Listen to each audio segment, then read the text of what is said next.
Jean-Bruno Falguière, Scribe de Dieu, chapitre 3 de la 4e partie, le pouvoir d'aimer. Voici ce que le cœur écrit à propos de la barbarie. Les actes de barbarie sont des actes de vengeance. Les barbares veulent enfermer les pays et les peuples dans la prison de la peur. Ainsi, ils nous incitent à ériger nous-mêmes les barreaux de notre propre geôle. Ainsi, par la terreur qu'ils nous inspirent, les barbares deviennent nos maîtres. Ils mettent entre nos mains les clés de nos prisons et nous devenons leurs geôliers, les geôliers des conséquences de la peur qu'ils sèment dans nos rues, les geôliers de nous-mêmes. Si nous répondons à leur haine par la haine, ils auront gagné sur tous les plans. Quand allons-nous cesser de nous comporter comme des irresponsables ? Quand allons-nous nous défaire de nos petits regards mesquins et individualistes ? Quand comprendrons-nous que la charge du monde est une responsabilité collective ?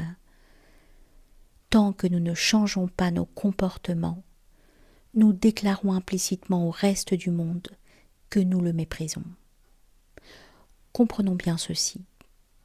Dans ce monde, la loi de l'amour est totalement bafouée.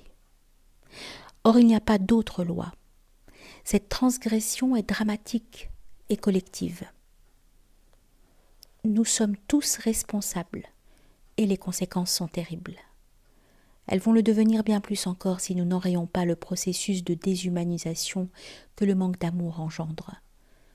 Regardons-nous sans concession dans le miroir de notre avidité et de notre inconséquence. Nous sommes devenus des goinfres obèses de notre arrogance infantile et de notre cynisme. Nous n'aurons bientôt plus rien d'humain. Nous avons oublié ceci. La principale composante de notre humanité et de sa grandeur est que nous avons l'immense pouvoir de décider d'aimer. Si nous renonçons à ce pouvoir par pur égoïsme, alors même Dieu ne pourra plus nous couvrir de sa miséricorde. Si vous saviez à quel point je vous aime et combien je veux vous aimer, mes frères humains, où que vous soyez, qui que vous soyez. Et pourtant, nous oublions tous les jours qu'à chaque instant étant une perle de lumière. Dans chaque atome étant une perle de lumière. Dans chaque regard étant une perle de lumière. Par chaque fleur éclose, chaque fleur étant une perle de lumière, en chaque sourire, tous les sourires étant des perles de lumière, en chaque cœur, les cœurs étant les temples des perles de lumière, chaque jour et chaque nuit, la nuit étant le mystère féminin, l'épouse, la source et la gardienne de l'éclat des perles de lumière du jour. Nous avons sans cesse, seconde après seconde, l'occasion d'exercer notre véritable pouvoir, un pouvoir au-dessus de toutes les autres puissances, un pouvoir qui, dans l'instant, peut changer la face des mondes et des univers, le pouvoir d'aimer. Hélas, nous nous mirons chaque jour un peu plus dans le miroir de notre ego. Nous sommes les magiciens de l'oubliette. Notre mémoire est trouée. Elle est percluse par les trous noirs de l'individualisme qui avalent peu à peu notre humanité, toute notre humanité. C'est simple. Tant que je suis identifié au rêve d'individualité, j'individualise tous ceux que je regarde et je singularise tous ceux que je regarde. Ainsi, je dissocie le monde au lieu de l'unir. Ainsi, je renonce à mon pouvoir d'aimer.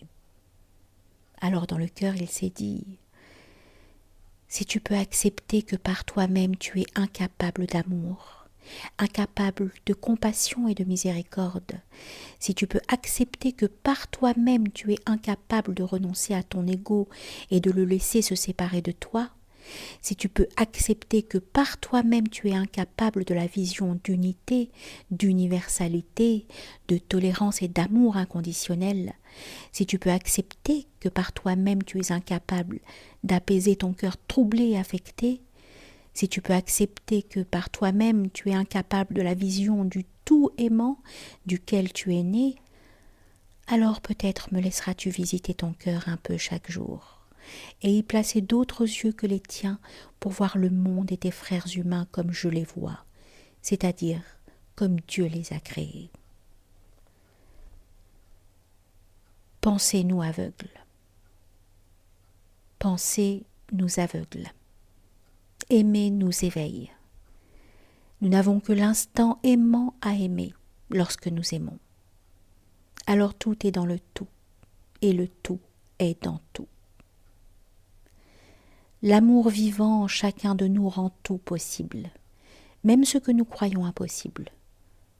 Impossible est un mot du mental. L'infinité des possibles est le signe de l'amour. Tous les possibles, y compris ceux que l'on ne peut imaginer, car aimer, c'est créer. Rien n'est plus puissant que l'amour.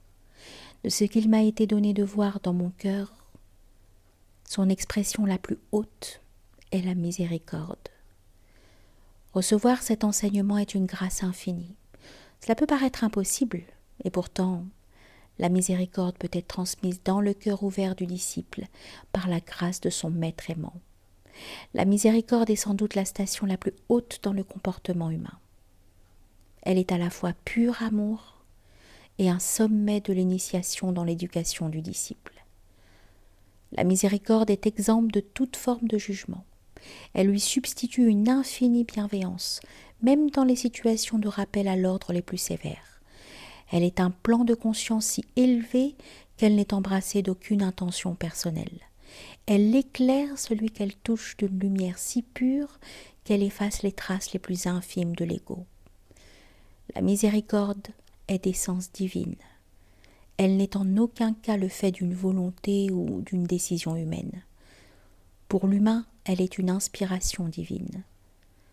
L'une de ses caractéristiques la plus précieuse est qu'elle est absolument étrangère à toute forme d'appréciation condamnatoire, quel que soit l'acte commis.